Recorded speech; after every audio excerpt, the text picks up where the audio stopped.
बारीक चिरून घेतलेले बटाटे, बारीक चिरून घेतलेले धुवून चिरून घेतलेले ढबू मिरची, बारीक चिरून घेतलेले कांदा, लसूण, फोडणी घालून कांदा लसूण घालून घ्यायचे. आता हे छानपैकी भाजून घेणे, नंतर ढबू मिरची आणि बटाटे घालणे.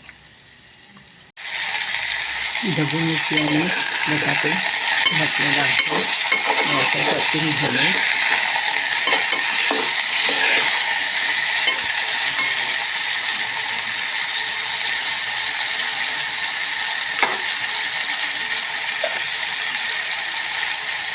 तिखट घालणे,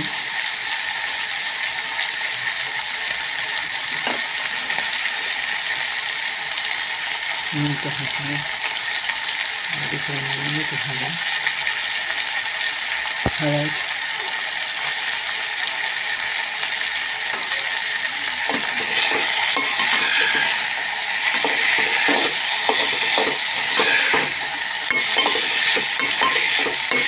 शेंगाचं कूट घालणे आणि पाणी शिजवण्यापुरतं पाणी घालणे.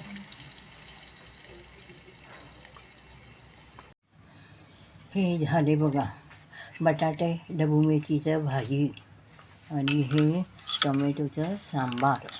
ह्याच्यात तुम्ही कांदा लसूण वगैरे घातलं तरी चालते. कर्नाटकी टोमॅटोचं सांबार वास तरी इतकं छान सुटलेला आहे, स्वाद तरी मस्त लागते.